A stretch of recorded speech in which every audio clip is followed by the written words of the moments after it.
Hello friends, तो आपके लिए लेके आया हूं आज एक नया video geometrical isomerism, concept of geometrical isomerism का फर्स्ट पार्ट लेके आया हूं।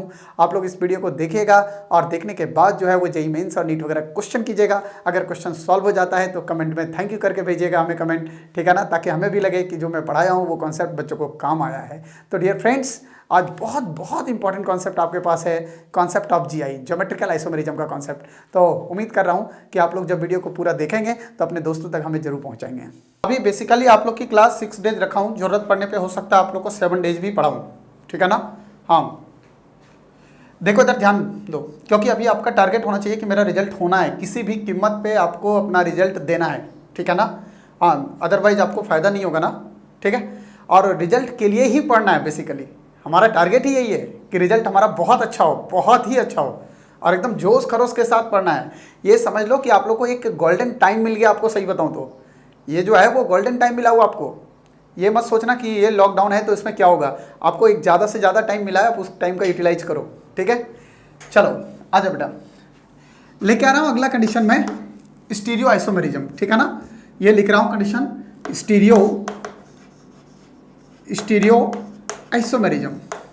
बेटा स्टीरियो आइसोमेरिज्म के अंदर हम लोग दो पार्ट पढ़ेंगे, एक पढ़ेंगे जीआई ज्योमेट्रिकल आइसोमेरिज्म और ओआई ऑप्टिकल आइसोमेरिज्म, राइट, ठीक है। लेकिन मैं पहले थोड़ा सा आपको टाइम लूंगा, 2-3 मिनट, क्योंकि जब तक आप उस बात को नहीं समझ पाओगे ना तब तक मैं आपको सारी बातें क्लियर नहीं कर पाऊंगा, इसलिए बोल रहा हूँ। स्टीरियो आइसोमेरिज्म बेसिकली क्या है, क्योंकि अगर ये बात समझ में आए तो जीआई और ओआई का क्वेश्चन समझ में आएगा। बेटा आइसोमेरिज्म में बहुत सारे क्वेश्चन जीआई और ओआई से पूछे हुए हैं, ठीक है ना। अब देखो इधर एक बात समझना, मेरी बात मैं आपको जो बताने जा रहा हूँ थोड़ा सा इसको गौर करना। जीआई किसको बोलेंगे और ओआई, ठीक है ना। मतलब स्टीरियो आइसोमेरिज्म किसको बोलेंगे। स्टीरियो आइसोमेरिज्म में कंपाउंड के मॉलिक्यूलर फार्मूला बिल्कुल सेम होंगे। मैं बोल रहा हूं मॉलिक्यूलर फार्मूला सेम होंगे, same molecular formula MF, same SF, SF मतलब स्ट्रक्चरल फार्मूला भी सेम होंगे। एटम का कनेक्टिविटी भी सेम होगा, कंटिन्यूअस कनेक्टिविटी सेम का मतलब क्या है बेटा, ये भी आपको थोड़ा सा समझा दूं। जैसे मान लो मैं इस तरह का कंडीशन लिख रहा हूं, ये है ए और बी, और ये लिख रहा हूं ए, ये बी, और ए और ये बी है, ठीक है। अब मैं इस कंपाउंड को ऐसा लिख देता हूं ए बी, इधर लिख दे रहा हूं ए और बी। तो बेटा अभी ए बी अभी तो कनेक्टिविटी सेम है, दिख रहा है कंडीशन। लेकिन देखो क्या स्पेस में इनका ओरिएंटेशन अरेंजमेंट अलग हो गया ना। सो डिफरेंट कंपाउंड्स, लिख रहा हूं कंडीशन कि compounds having same molecular formula same MF, same SF, structural formula भी सेम होगा, but arrangement of atom in space differ करेगा। एटम में अरेंजमेंट का देखो स्पेस में डिफर कर रहा है, दिख रहा है ना कंडीशन, समझ रहा हूं। और सेम कनेक्टिविटी भी सेम दिख रहा है। बोलो आया समझ में, समझ रहा हूं। अब बेटा एक बात सोचो, थोड़ा सा और क्लियर कर रहा हूं, अभी ज्यादा बहुत क्लियर इससे नहीं अगर हुआ होगा तो थोड़ा और आपको क्लियर करता हूं एग्जांपल से। ये समझो मैं आपको क्या बताना चाह रहा हूं। जैसे मान लो बेटा आप ऐसा कंडीशन लिख रहे हो CH3 C double bond CH, और ये लिख रहे हो CH3 और H, ठीक है। मैं इसी कंपाउंड को ऐसा लिखता हूं बेटा CH3 CH double bond C, और इधर H और CH3। बेटा इनके मॉलिक्यूलर फार्मूला देखो सेम है, सेम दिख रहा है, लेकिन डिफरेंस कहां आ रहा है, यहां पे आ रहा है डिफरेंस। ये तो सेम है, यहां डिफरेंस आ गया, देखो यहां पे सेम मॉलिक्यूलर फार्मूला है, सेम स्ट्रक्चरल फार्मूला है, कनेक्टिविटी भी सेम है। इस कार्बन से ये CH3 और H था, यहां भी कार्बन से CH3 और H है, इस कार्बन से CH3 H था, इधर भी H है, मतलब कनेक्टिविटी भी सेम है। लेकिन स्पेस में एटम का ओरिएंटेशन चेंज हो गया, अरेंजमेंट चेंज हो गया। कैसे, जो CH3 ऊपर था वो नीचे आ गया, जो H नीचे था वो ऊपर चला गया, तो ओरिएंटेशन चेंज हो गया, अरेंजमेंट चेंज हो गया। सो बोल रहा हूं कंडीशन की सेम एमएफ होगा, मॉलिक्यूलर फार्मूला सेम होगा, सेम एसएफ होगा, स्ट्रक्चरल फार्मूला सेम होगा। अभी मैं ज्योमेट्रिकल ऑप्टिकल की बात नहीं कर रहा हूं, आप सीस और ट्रांस मत देखना, मैं आगे जाके डिस्कस करूंगा सारी बातें, बहुत डिटेल में करूंगा, क्योंकि यहां से क्वेश्चन बनता ही बनता बेटा, ठीक है ना। सो बोल रहा हूं same MF, same SF, same connectivity भी सेम, जो जिस एटम से कनेक्ट थे वही है, कनेक्टिविटी भी क्या दिख रहा है, सेम दिख रहा है। बट कहां पे चेंज किया बेटा, orientation in space, arrangement of atom in space, लिख रहा हूं कंडीशन। बट लिख लेना फटाफट, differ in arrangement of atom, differ in क्या बोल रहा हूं, arrangement of atom in space, ठीक है, 3D में, ठीक है, स्पेस में एटम का अरेंजमेंट चेंज हो गया। बेटा ध्यान रखना, थोड़ा सा क्रैश कोर्स है ना, इसलिए मैं थोड़ा सा फास्ट पढ़ा रहा हूं, अगर दिक्कत हो तो मुझे बताना, ठीक है, स्लो कर लेंगे। क्या बोल रहा हूं condition, same MF, same SF, same connectivity but differ in arrangement of atom in space. मैं आपको एक बेसिक फंडामेंटल बात बताता हूँ बेटा। देखो, जैसे मान लो आपको ऐसे लिख रहा हूँ कंडीशन, एक कंपाउंड ऐसा है, OH है, ये H है, CH3 है और ये C2H5 है, ठीक है बेटा। और एक कंपाउंड में ऐसा लिख रहा हूँ बेटा, ये OH है और ये CH3 है, ये H है और ये C2H5। जरा देखो बेटा, क्या इनके मॉलिक्यूलर फार्मूला सेम हो रहे हैं कि नहीं हो रहे हैं? बिल्कुल हो रहे हैं। स्ट्रक्चरल फार्मूला भी सेम है, कनेक्टिविटी भी सेम है, जो जहां से कनेक्ट था वहीं से कनेक्ट है। लेकिन ध्यान रहे बेटा, इधर ये राइट हैंड था, ये लेफ्ट हैंड है, स्पेस में जो है वो एटम का अरेंजमेंट चेंज हो गया। समझ रहे हो कंडीशन? जैसे मैं आपको इस तरह का कंडीशन बोल रहा हूं, थोड़ा इसको समझो। ये मैं बोल रहा हूं कंडीशन, ये है मॉलिक्यूल है, ठीक है। अब इसको मैंने ऐसे कर दिया, चेंज कर दिया, तो हुआ क्या बेटा? मॉलिक्यूलर फार्मूला वही है, स्ट्रक्चरल फार्मूला वही है, लेकिन जो ऊपर थे ये ग्रीन वाले, अब वो इधर आ गए। देखो, स्पेस में एटम का अरेंजमेंट चेंज हो गया। तो same molecular formula, same structure formula, but arrangement of atom जो है differ in arrangement of atom in space. Space के अंदर 3D के अंदर एटम का अरेंजमेंट चेंज हो जाएगा। बात समझ रहे हो? जैसे मैं आपको इस तरह का एक और एग्जांपल, अभी मैं ऑप्टिकल और ज्योमेट्रिकल की बात नहीं कर रहा हूं बेटा, अभी स्टीरियो केमिस्ट्री की बात कर रहा हूं। मैं आगे जाके डिवाइड करूंगा ऑप्टिकल ज्योमेट्रिकल को। जैसे मैं मान लो इस तरह का कंडीशन लिख रहा हूं बेटा, ये लिख रहा हूं मैं कंडीशन CH3 और H, या ऐसा लिख रहा हूं कंडीशन, यहाँ पे NH2 लिख रहा हूं। और ये कंडीशन आप लोग थोड़ा सा समझे हुए हो, बेसिक आप लोग का क्लियर होगा, इस वजह से मैं थोड़ा डायरेक्ट लिख रहा हूँ। और ये कंडीशन लिख रहा हूँ H, और ये मैंने लिख दिया OH, राइट बेटा। अगर मैं इस कंपाउंड को ऐसे लिखता हूं बेटा, ये CH3 और NH2, ये कंडीशन है, और यहां पे देखो मैं इस तरह से कंडीशन लिख रहा हूं OH, और यहां पे कंडीशन अगर मैं H लिखता हूं, तो जरा गौर करो मेरे बच्चे, आप इसको बोलते हैं आउटसाइड द प्लेन, इसको इनसाइड द प्लेन, और इसको इन प्लेन, ठीक है ना। यह है अबव द प्लेन भी बोलते हैं इसको, या आउटसाइड द प्लेन, इसको बिलो द प्लेन और इसको इन प्लेन, मतलब प्लेन में एटम है। बोलो क्लियर है? तो अगर यहाँ बेसिक आप 3D बात करोगे बेटा, मैं आपको एक बहुत फंडामेंटल बात समझा रहा हूँ, जरा समझना ध्यान से। बहुत बहुत फंडामेंटल बात आपको समझाने की कोशिश कर रहा हूँ, थोड़ा सा समझना, अगर क्लियर हो जाएगा तो कॉन्सेप्ट आपको आ जाएगा। क्या बोल रहा हूँ बेटा, यहाँ पे देखो कनेक्टिविटी सेम मॉलिक्यूलर फार्मूला है, सेम मॉलिक्यूलर फार्मूला यहाँ पे दिख रहा है ना। यहाँ पे सेम MF, स्ट्रक्चरल फार्मूला भी क्या दिख रहा है? सेम, तो सेम SF लिखेंगे, ठीक है ना, ठीक है, सेम SF। लेकिन डिफर कहाँ किया? जो H बिलो द प्लेन था, अब कहाँ चला गया? अबव द प्लेन चला गया। मतलब क्या हुआ? एटम का अरेंजमेंट चेंज हुआ स्पेस में। So same SF, same MF, same connectivity, but केवल डिफर कहाँ करेगा? Arrangement of atom in space. Space में एटम का अरेंजमेंट डिफर करेगा बेटा। तो ये कंडीशन कहलाएगा हमारा क्या? Stereo isomers. अब स्टीरियो आइसोमर्स में दो पार्ट पढ़ेंगे बेटा, एक ज्योमेट्रिकल और एक ऑप्टिकल। पहले इसको फटाफट आप नोट कर लो। डाउटनेट पर अब होगा आपके सभी मैथमेटिक्स, केमिस्ट्री, फिजिक्स और बायोलॉजी डाउट्स का सफाया। बस अपने क्वेश्चन के फोटो खींचो, उसे क्रॉप करो और उसे सबमिट करो, और 3 सेकंड के अंदर अंदर उसका वीडियो सॉल्यूशन पाओ। क्लास 6 to 12 से लेकर NEET, IIT, JEE mains and advance के लेवल तक। तो आज ही डाउनलोड करो डाउटनेट ऐप। एक बार आप देखोगे ना, अगर तो 2001 या 2 में नीट में एक बार क्वेश्चन रहा था बेटा। हाँ, बहुत पहले एक बार क्वेश्चन भी नीट में रहा है कि स्टीरियो आइसोमेरिज्म इंक्लूड्स, ठीक है। तो स्टीरियो आइसोमेरिज्म इंक्लूड्स करेगा किसको? ज्योमेट्रिकल और ऑप्टिकल बोथ, ठीक है ना। सो ध्यान रखना। अब उसी को मैं लेके आगे बढ़ रहा हूँ बेटा। सबसे फर्स्ट हेडिंग जो इसमें डाल रहा हूं मैं, वो डाल रहा हूं ज्योमेट्रिकल आइसोमेरिज्म। क्या बोल रहा हूं? ज्योमेट्रिकल आइसोमेरिज्म, मतलब GI। डाल दो हेडिंग आप लोग भी, GI, ठीक है।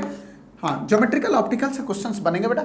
और अगर आपको GI और OI समझ में आ जाएगा ना, तो आपको बहुत सारी प्रॉपर्टीज आगे भी क्लियर होगी, इसलिए बता रहा हूं। देखो, सबसे पहले हम लोग GI की बात कर लेते हैं बेटा, ठीक है। क्या कंडीशन है किसी कंपाउंड के ज्योमेट्रिकल आइसोमर शो करने के? किसी भी कंपाउंड का ज्योमेट्रिकल आइसोमेरिज्म शो करने के क्या क्या कंडीशन है, मतलब ओवरऑल मिला जुला के हम कैसे पहचानेंगे कि कोई कंपाउंड GI शो करेगा या नहीं करेगा, पहले मैं उस पर बात करूंगा। अब आप सोचोगे सर GI का डेफिनेशन क्या हो सकता है, मैं उस पर भी अभी बात करूंगा, पहले समझना कंडीशन। GI होने के लिए क्या क्या कंडीशन है बेटा? बोल रहा हूं कि डिफरेंट कंपाउंड्स होंगे जिनके मॉलिक्यूलर फार्मूला सेम होंगे, स्ट्रक्चरल फार्मूला भी सेम होंगे, लेकिन यहां पे चेंज क्या होगा? दो एटम के बीच में रिस्ट्रिक्टेड रोटेशन होगा। मतलब बोल रहा हूं कंडीशन कि compounds having same molecular formula, compounds having same molecular formula MF, same SF, structural formula भी सेम होगा, सेम SF, ठीक है ना, same structural formula, right. Compounds having same molecular formula, same structural formula, लेकिन बेटा मैं क्या बोल रहा हूं आपको ये समझना कि they have completely restricted rotation, या they show completely restricted rotation around double bond या ये सब जो भी चीजें बाद में बात करेंगे, ठीक है ना। मतलब ये बोल रहा हूं कंडीशन कि compound must have restricted rotation between two atoms. बस आप ये बात ध्यान रख लो। बोल रहा हूं सेम एमएफ सेम एसएफ, और लिख रहा हूं कंडीशन कि कंपाउंड हैव रिस्ट्रिक्टेड रोटेशन। क्या मीनिंग है अभी बता दूंगा। रिस्ट्रिक्टेड लिखते जाना, रिस्ट्रिक्टेड अभी सब डिस्कस करूंगा। Restricted rotation between two atoms, बोलो क्लियर है। बिटवीन क्या लिख रहा हूं, टू एटम्स, दो एटम्स के बीच में रिस्ट्रिक्टेड रोटेशन होगा, ठीक है, ठीक है। टू एटम्स ऑफ बॉन्ड लिख सकते हो पूरा कंडीशन, ठीक है ना। Two atoms around bond, two atoms around bond, ठीक है। अब देखो बेटा, बेसिकली इसका मीनिंग समझना है कि रिस्ट्रिक्टेड रोटेशन क्या है सर। अगर रिस्ट्रिक्टेड रोटेशन आपको समझ में आ जाएगा तो आपको फंडामेंटल बहुत सारी बातें क्लियर हो जाएंगी। इसलिए हमें सबसे पहले ध्यान देना है रिस्ट्रिक्टेड रोटेशन के ऊपर, राइट, ठीक है। क्या है रिस्ट्रिक्टेड रोटेशन, उस पर हम लोग डिस्कस करेंगे बेटा। Same MF same SF, but लिख रहा हूं कंपाउंड हैव क्या, restricted rotation, restricted rotation between two atoms around bond, ठीक है। अब देखो बेटा, एक मैं सिंपल बात आपको बता देता हूं। ये जैसे देखो, ये है एक बॉन्ड, ठीक है, ये सिंगल बॉन्ड है ना। अगर ये सिंगल बॉन्ड है बेटा, तो सिंगल बॉन्ड के अराउंड में हम इसको इजीली, देखो ये एटम है, एक एटम यहां लगा हुआ है, इन दोनों के एटम के बीच में ये बॉन्ड है, ठीक है ना। तो इसमें एकदम अगर आप रोटेशन देखोगे तो ये फ्रीली रोटेट हो रहा है, दिख रहा है ना, ये फ्री रोटेशन। तो यहां पे रोटेशन रिस्ट्रिक्टेड नहीं है, ये रोटेशन कैसा है, फ्री रोटेशन है। कैसा बोल रहा हूं, फ्री रोटेशन। लेकिन बेटा अगर मैं इसको डबल बॉन्ड लगा दूं, ये हमारे पास डबल बॉन्ड है, ये देखो जरा आप, जरा गौर से देखना आप, ये लिख रहा हूं कंडीशन, ये डबल बॉन्ड है। अगर ये डबल बॉन्ड होगा बेटा, तो यहां पे दो कंडीशन है ना, दो कंडीशन क्या है ये जरा आप गौर करना। ये दो कंडीशन आपके पास डबल बॉन्ड में दिखाई देगा। तो ये वाला नीचे वाला जो दिख रहा है ये सिग्मा है, और ऊपर वाला मान रहा हूं पाई बॉन्ड है। तो पाई बॉन्ड बनता है कैसे, कोएक्सियल ओवरलैपिंग से। ये एक्सिस वाले ओवरलैपिंग करेंगे इस तरह से, ठीक है ना, ये एक्सिस वाले ओवरलैप करेंगे। तो बेटा पाई बॉन्ड में तो ये दोनों कोएक्सियल ऑर्बिटल जो हैं, जो दोनों दिख रहे हैं, ये कोएक्सियल ओवरलैपिंग, तो ये तो एक दूसरे के साथ बॉन्ड है। क्या इसको फ्रीली रोटेट कर सकते हो? अगर हम फ्रीली रोटेट करेंगे तो ये बॉन्ड टूट जाएगा ना, समझ रहे हो कंडीशन। बेसिकली इस तरह का कंडीशन है बेटा, ये आपके पास कार्बन है और ये कार्बन है, ये सिंगल बॉन्ड है। और ये आपके पास डबल बॉन्ड का कंडीशन आपका बन रहा है, ये डबल बॉन्ड है, ये डबल बॉन्ड है, ये पाई बॉन्ड है। तो जब ये सिंगल था कार्बन कार्बन, तब तो इसको फ्रीली रोटेट कर रहे थे, इस तरह से फ्रीली रोटेट कर रहे थे। लेकिन अब यहाँ पे फ्रीली रोटेट नहीं हो सकता। अगर इस बॉन्ड को मैं फ्री रोटेशन करना चाहूंगा बेटा, तो ये एग्जैक्टली टूट जाएगा, क्योंकि ये ऊपर से लॉक कर रखा है। ये देखो, ये है ना दोनों ऑर्बिटल, और ये दोनों आपस में क्या है, लॉक्ड है। ये लॉक्ड होंगे तो जैसे आप इसको रोटेट करने की कोशिश करोगे ये ब्रेक कर जाएगा, समझ रहे हो कंडीशन। अगर यहाँ देखोगे आप, ये अगर डबल बॉन्ड है तो इस डबल बॉन्ड में आप इसको फ्रीली एक को रोटेट नहीं कर सकते। आप करके देखो, एक को नहीं होगा, ऐसे करोगे मॉलिक्यूल टूट जाएगा, समझ रहे हो कंडीशन। बॉन्ड क्या होगा, ब्रेक हो जाएगा। सो बेसिकली यहाँ पे रोटेशन रिस्ट्रिक्टेड है, मतलब ये रोटेशन पॉसिबल नहीं है, समझ रहे हो। और यहाँ फ्री रोटेशन था। या एक और कंडीशन आप समझ सकते हो बेटा, जैसे मैं इस तरह का कंडीशन बोल रहा हूँ, ये मैंने बना दिया साइक्लोप्रोपेन, ये साइक्लोप्रोपेन है।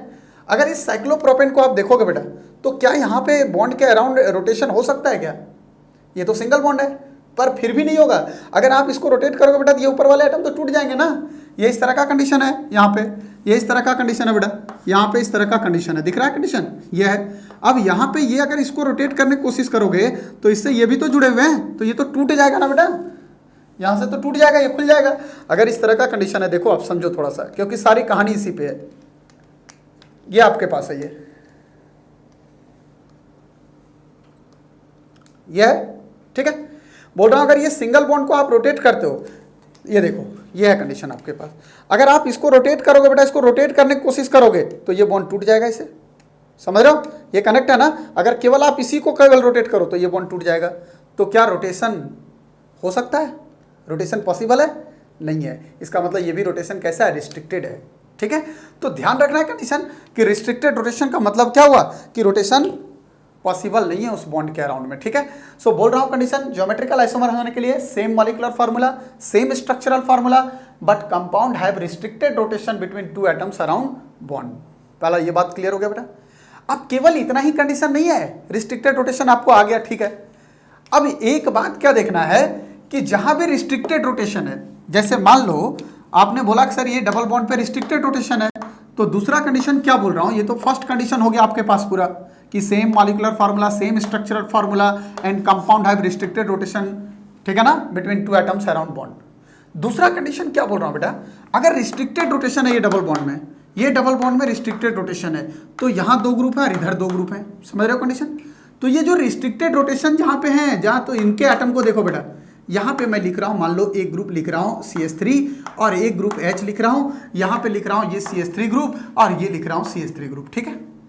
अगर आप इसको देखोगे बेटा तो ये GI नहीं शो करेगा। अब आप सोचोगे सर रिस्ट्रिक्टेड रोटेशन है फिर भी नहीं कर रहा है, नहीं करेगा। बेसिकली थर्ड कंडीशन, ये सेकंड कंडीशन में क्या बोल रहा हूँ बेटा कि जहां भी रिस्ट्रिक्टेड रोटेशन होगा उसके कार्बन पे जो एटम अटैच होंगे, उसके कार्बन पे जो एटम अटैच दिख रहे हैं, इन सबको अलग अलग होना चाहिए। यहाँ ये और ये अलग है लेकिन ये दोनों तो सेम है बेटा।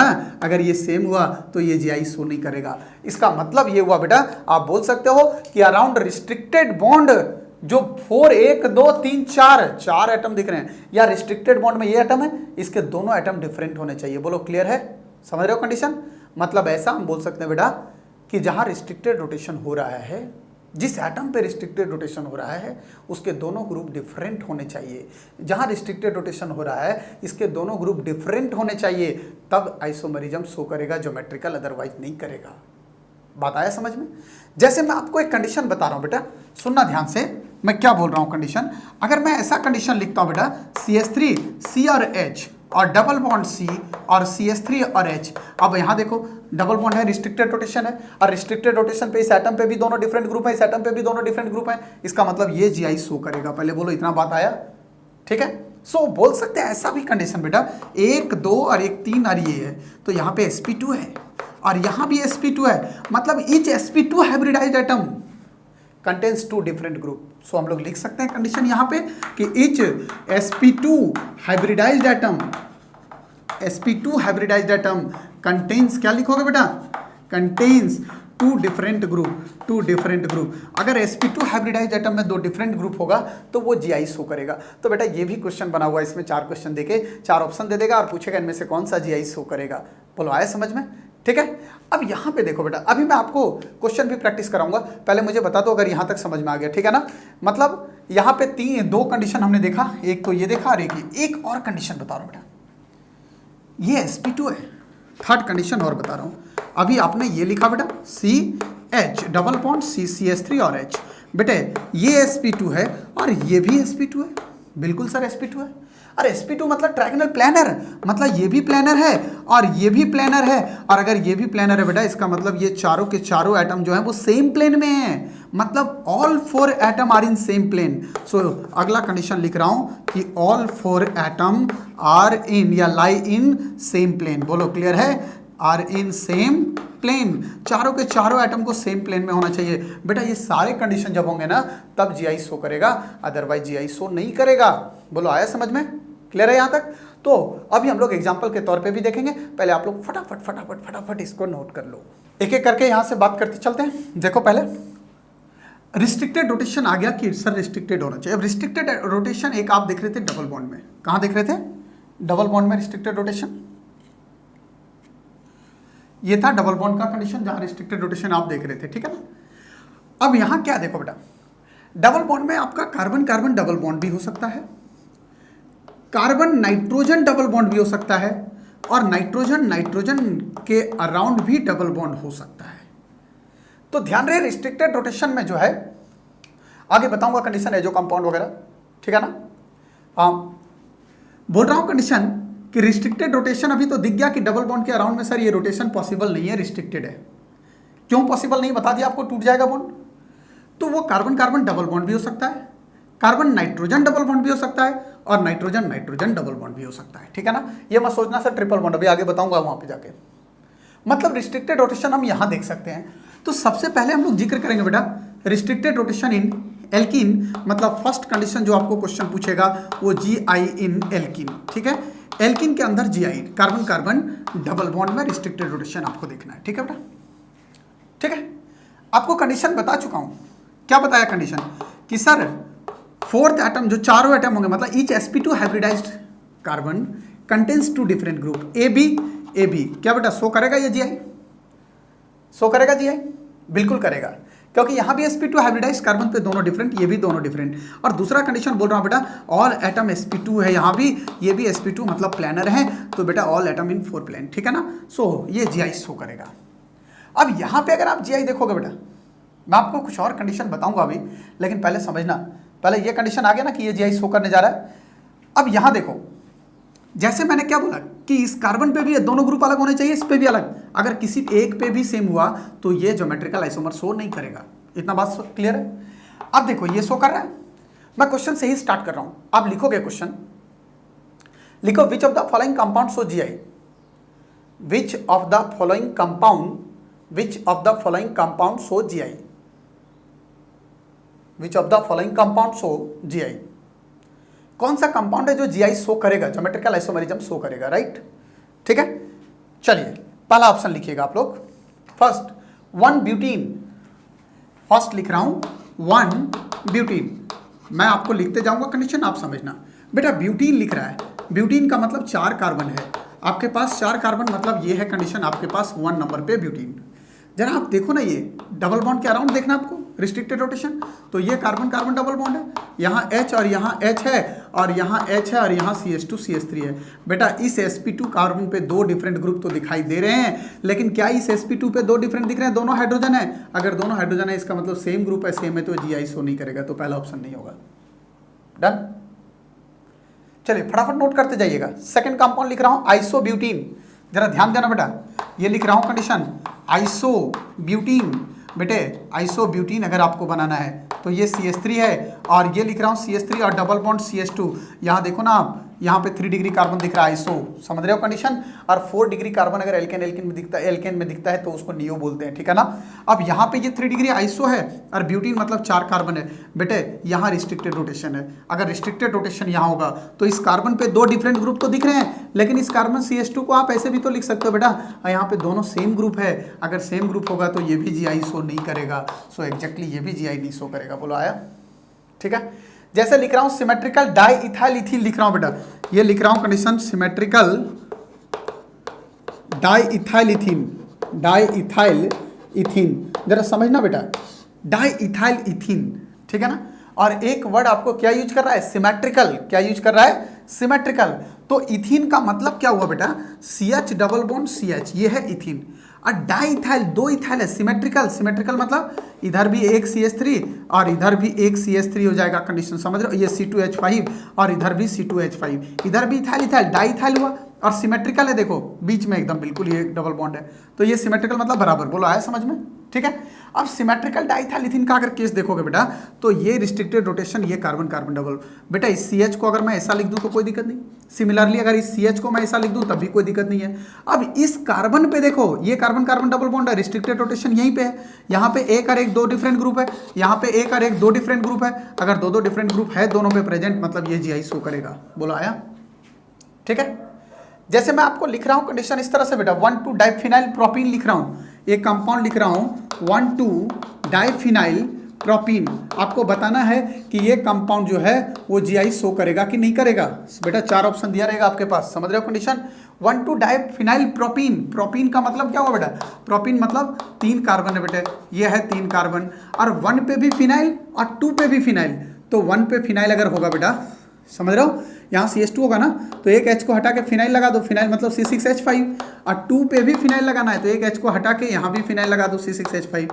बेटे इसको जरा गौर से देखो, इस कंपाउंड को ऐसे भी तो लिख सकते हैं, C डबल बॉन्ड C है, और इस C के साथ H भी जुड़ा है, और इधर C के साथ C6H5 भी जुड़ा है, यहाँ C के साथ CH3 भी जुड़ा है, और ये C6H5 भी जुड़ा है। अब बेटा गौर से देखो ना, इस कार्बन पे दोनों डिफरेंट ग्रुप हैं, और इस कार्बन पे दोनों डिफरेंट ग्रुप हैं, अगर दोनों डिफरेंट ग्रुप हैं दोनों sp2 कार्बन पे, इसका मतलब ये जीआई शो करेगा। बोलो आया?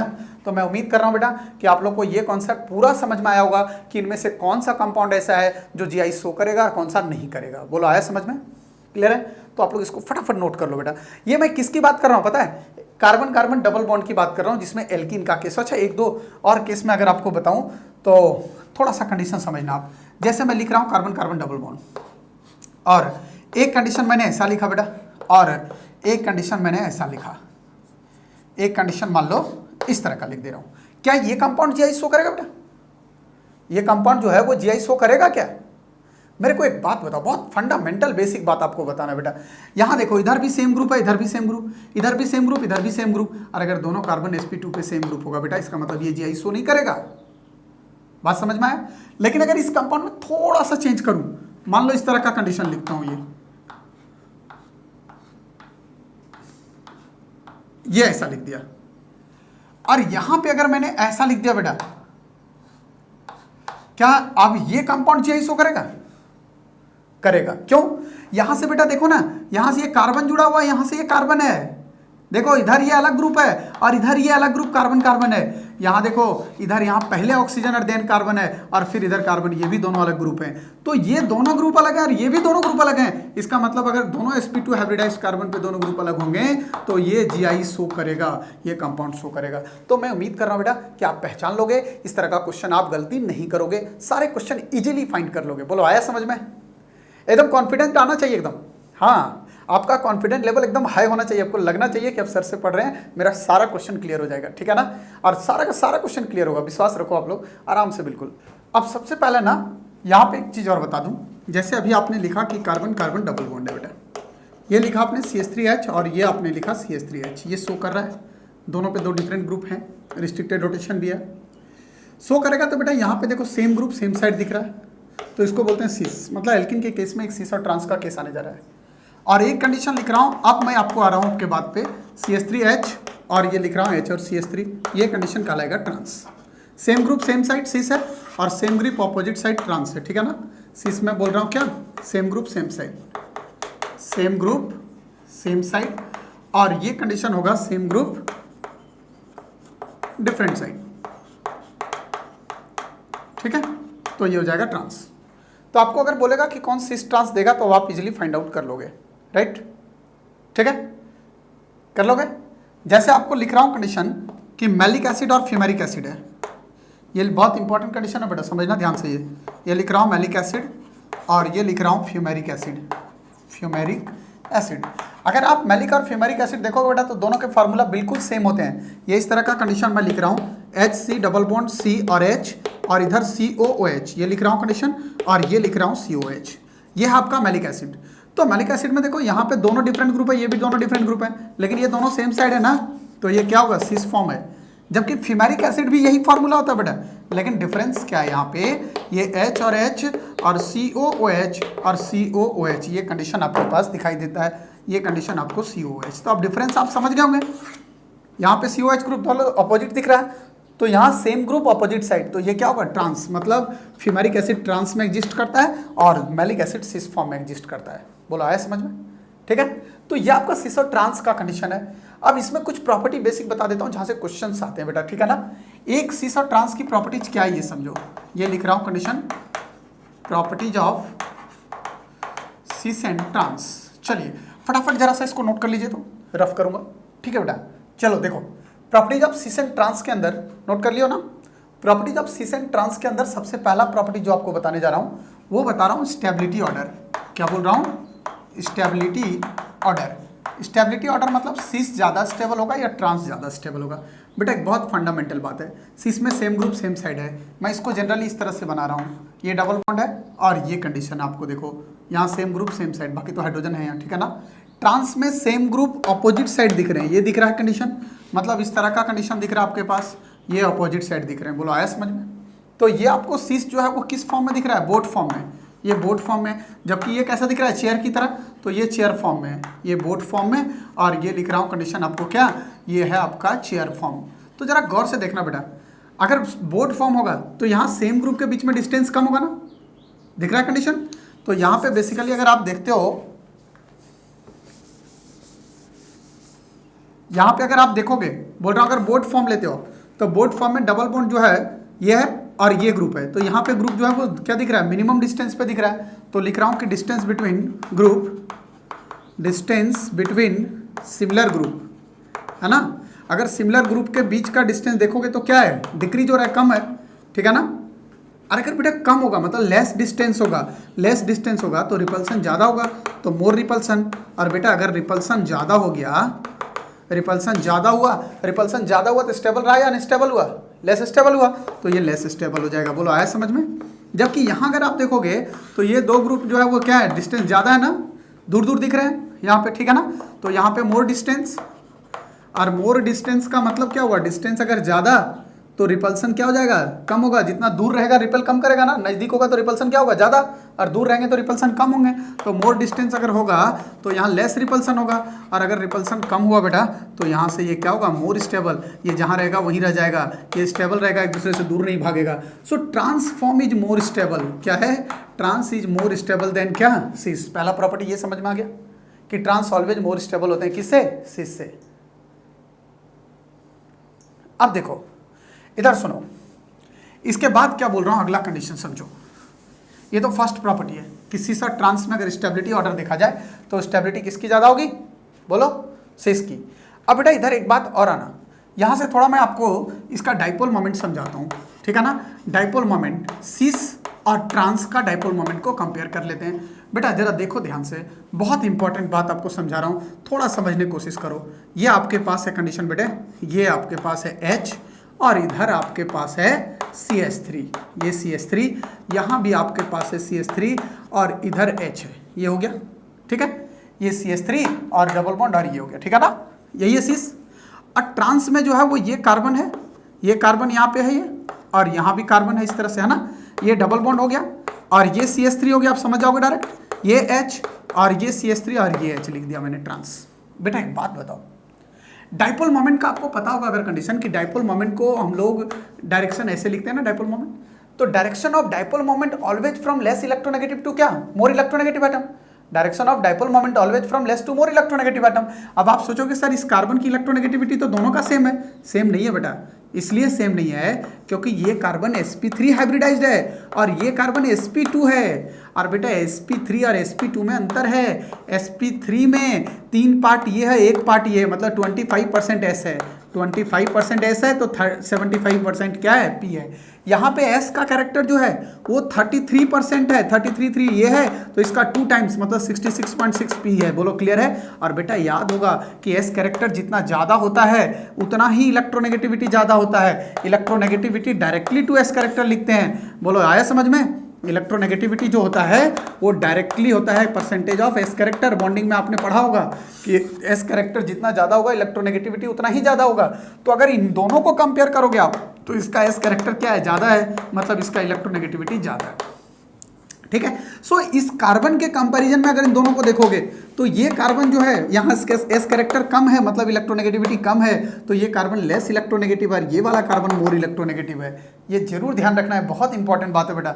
सो direction of dipole moment from less electronegative to more electronegative. बोलो आया। हाइड्रोजन तो इनका दोनों का तो सेम ही होता है, इसमें तो होता नहीं डाइपोल। अब यहाँ भी देखो ये लेस और ये मोर है, so direction of dipole moment from less to more electronegative. इतना बात आ गया। अब आगे देखो ना बेटा, जरा मैं क्या बता रहा हूँ ये भी समझो। इधर आओ, इधर देखो अब ध्यान से।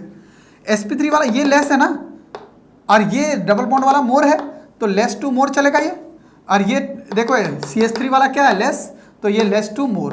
तो बेटे आपको पता है डाइपोल मोमेंट वेक्टर क्वांटिटी है, डायरेक्शन है। अब यहाँ देखो दोनों वेक्टर अपोजिट डायरेक्शन में है, अगर अपोजिट होगा तो नेट डाइपोल मोमेंट यहाँ पे क्या हो जाएगा, 0 हो जाएगा। लेकिन यहाँ पे दोनों वेक्टर सेम डायरेक्शन में है, नेट डाइपोल मोमेंट क्या 0 होगा, क्या नॉट इक्वल टू 0। इसका मतलब सिस का डाइपोल मोमेंट जो है वो ट्रांस से ज़्यादा होगा।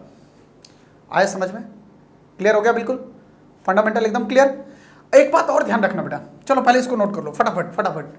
अब बेटा कुछ बातें आपको ऐसे बता देना चाह रहा हूँ, थोड़ा बहुत फंडामेंटल कॉन्सेप्ट जो इसी में आप लोग लिख लेना, बार बार मैं लिखवाऊंगा नहीं क्योंकि क्रैश कोर्स चल रहा है ये। स्टेबिलिटी ऑर्डर आपने देख लिया, दोनों में मोर स्टेबल कौन है, सिस या ट्रांस, सिस या ट्रांस, सिस मोर स्टेबल दिख रहा है आपको ना। अगर बेटा मोर स्टेबल होगा मतलब कंपैक्टिसिटी ज़्यादा होगा, स्टेबिलिटी का मतलब यही तो है, कंपैक्टिसिटी ज़्यादा है। अगर स्टेबिलिटी ज़्यादा है तो बेसिकली क्या होगा कंडीशन, इसकी रिएक्टिविटी कम होगी। तो रिएक्टिविटी ऑर्डर अगर आप देखोगे यहाँ पे, बोल रहा हूँ कंडीशन, अगर आप रिएक्टिविटी ऑर्डर देखते हो तो रिएक्टिविटी ऑर्डर किसका कम हो जाएगा, सिस का कम होगा, और ट्रांस की रिएक्टिविटी क्या हो जाएगी, ज़्यादा हो जाएगी। बोलो आया समझ में। अभी आप देख रहे थे कंडीशन, ओ सॉरी ट्रांस मोर स्टेबल था और सिस लेस, जो लेस स्टेबल होगा वो मोर रिएक्टिव होगा, तो रिएक्टिविटी सिस की ज़्यादा हो जाएगी और ट्रांस की रिएक्टिविटी क्या होगी, कम। ठीक है, जैसे मान लो आपको हीट ऑफ हाइड्रोजनेशन की बात करता है, किसका ज़्यादा होगा, समझ रहे हो कंडीशन। तो बेटा अगर हीट ऑफ हाइड्रोजनेशन मतलब क्या हुआ कि जब वो हाइड्रोजन के साथ रिएक्ट करेगा, एडिशन ऑफ हाइड्रोजन होगा, तो हीट ज़्यादा निकलेगा या कम। मेरे भाई यहाँ देखो आप, रिएक्टिविटी किसकी ज़्यादा है, सिस की। जो ज़्यादा रिएक्ट करेगा वो हाइड्रोजन के साथ ज़्यादा अटैच करेगा, और अटैच ज़्यादा होगा तो कोलिजन ज़्यादा होगा, और कोलिजन ज़्यादा होगा तो एनर्जी रिलीज भी क्या होगा, ज़्यादा होगा, मतलब हीट ऑफ हाइड्रोजनेशन ज़्यादा होगा। सो रिएक्टिविटी भी ऑर्डर यही होगा और हीट ऑफ हाइड्रोजनेशन का भी ऑर्डर यही होगा। लिख रहा हूँ, अगर आपको पूछता है हीट ऑफ हाइड्रोजनेशन, दे देगा 4 बातें और बोलेगा बताओ करेक्ट कौन है, तो हीट ऑफ हाइड्रोजनेशन भी जो है वो सिस का ज़्यादा होगा, किससे, ट्रांस से। पहले बताओ इतना बात आया, ठीक है। अगर आपको बेटा बॉइलिंग पॉइंट की बात करेगा तो यहाँ पे स्टेबिलिटी किसकी ज़्यादा दिख रही थी आपको, सिस या ट्रांस की, ट्रांस की स्टेबिलिटी ज़्यादा थी। बोलो क्लियर है। अब यहाँ पे एक इंपॉर्टेंट बात समझना है बेटा, देखो ध्यान से, पहले आप पोलैरिटी की भी बात कर लो तब हम बात करेंगे। देखो डाइपोल मोमेंट किसका ज़्यादा हुआ था, डाइपोल मोमेंट सिस और ट्रांस में किसका ज़्यादा हो रहा था, सिस का डाइपोल मोमेंट ज़्यादा था, ट्रांस का डाइपोल मोमेंट क्या था, कम था। दिख रहा है ना, ये सिस का डाइपोल मोमेंट ज़्यादा है, इसका मतलब पोलैरिटी सिस का क्या है, ज़्यादा है। बात समझ रहे हो, पोलैरिटी क्या है, ज़्यादा। तो अगर पोलैरिटी की बात करोगे तो पोलैरिटी में भी, क्योंकि डाइपोल मोमेंट पोलैरिटी एक्सप्लेन करता है, तो अगर आप पोलैरिटी का ऑर्डर यहाँ लिखना चाहोगे तो पोलैरिटी का भी ऑर्डर यही होगा। बोलो आया समझ में, ठीक है। सिस की पोलैरिटी ट्रांस से ज़्यादा। पहले मुझे बताओ इतना बात आ गया बेटा। अब अभी जीआई खत्म नहीं हुआ है, मैं आपको अभी जीआई में अभी एक बेसिक फंडामेंटल बात बताया बेटा। कल आपको बताऊंगा मैं कि अगर एक से ज़्यादा अगर साइक्लिक रिंग होंगे तो उसमें जीआई कैसे होगा, अगर एक से ज़्यादा साइक्लिक रिंग होंगे तब कैसे होगा, अगर डबल बॉन्ड एक से ज़्यादा होगा, पॉली डाइइन का केस होगा, ठीक है ना, ये डाइन का केस होगा या पॉलीइन का केस होगा, तो उसमें कितना, किसमें जीआई कैसे शो करेगा, ये सारी बातें बता के फिर ऑप्टिकल आइसोमेरिज्म की तरफ हम लोग कल चलेंगे। मतलब कोशिश करेंगे कि कल आइसोमेरिज्म के काफ़ी पार्ट हमारे निपट जाए, ठीक है। तो थोड़ा सा आपका कॉन्सेप्ट क्लियर हो रहा होगा, उम्मीद कर रहा हूँ। आप लोग पढ़ाई जारी रखिएगा, ठीक है ना, और उसके बाद जो है हम लोग कल से आगे कंटिन्यू करेंगे। 8 o'clock पे, इसी मॉर्निंग का टाइम होगा। अगर टाइमिंग चेंज किया तो मैं आपको इन्फॉर्म कर दूंगा वैसे आज, ठीक है ना। हाँ शेड्यूल बना रहा हूँ, लेकिन कोशिश करूँगा कि यही टाइमिंग रखा जाए आपका, ठीक है। चलिए थैंक यू सो मच, आप लोग कल मिलिए मेरे से। यस ऋतिक, लास्ट पार्ट कहाँ पे, और रिएक्टिविटी और दिस, चलो ठीक है। देखो इधर ध्यान दो बेटा, बोल रहा हूँ कंडीशन कि स्टेबिलिटी ऑर्डर ट्रांस का ज़्यादा बेटा, तो जो ज़्यादा स्टेबल होगा वो कम रिएक्टिव होगा। इसका मतलब रिएक्टिविटी ट्रांस की कम होगी और सिस की रिएक्टिविटी क्या होगी, ज़्यादा होगी। इतना बात क्लियर है, ठीक है बेटा। अब बोल रहा है कंडीशन की जो ज़्यादा रिएक्टिविटी, अगर हीट ऑफ हाइड्रोजनेशन का ऑर्डर पूछे तो हीट ऑफ हाइड्रोजनेशन का मतलब क्या है कि जब हाइड्रोजन अटैच करेगा एल्कीन के ऊपर तो कोलिजन होगा। ये एल्कीन है, इस पे हाइड्रोजन जुड़ रहा है, कोलिजन होगा, बॉन्ड बनेगा। तो और कोलिजन जब होगा बेटा तो एनर्जी रिलीज होगा, तो जो एनर्जी रिलीज होगा वही कहलाएगा हीट ऑफ हाइड्रोजनेशन। तो बेटा एक बात बताओ, यहाँ पे सिस जो है वो ज़्यादा रिएक्टिव और ट्रांस कम रिएक्टिव, तो जो ज़्यादा रिएक्टिव होगा, मोर रिएक्टिव होगा, जो ज़्यादा रिएक्ट करेगा। तो फ्रेंड्स ये था आज का पूरा लेक्चर, और उम्मीद कर रहा हूँ कि आज के इस लेक्चर के देखने के बाद आपको पूरा कॉन्सेप्ट क्लियर हुआ होगा। अगर किसी तरह से कोई कॉन्सेप्ट कहीं दिक्कत कर रहा हो तो एक बार बैक में जाइए वीडियो का, दोबारा उसको देखिए और उसको नोट डाउन कर लीजिए ताकि आपका पूरा कॉन्सेप्ट क्लियर हो जाए। और मेरे साथ यही बने रहिएगा। Thank you so much, wait कीजिएगा, जल्दी आपके लिए लेके आ रहा हूँ अगला वीडियो। तब तक के लिए बाय बाय।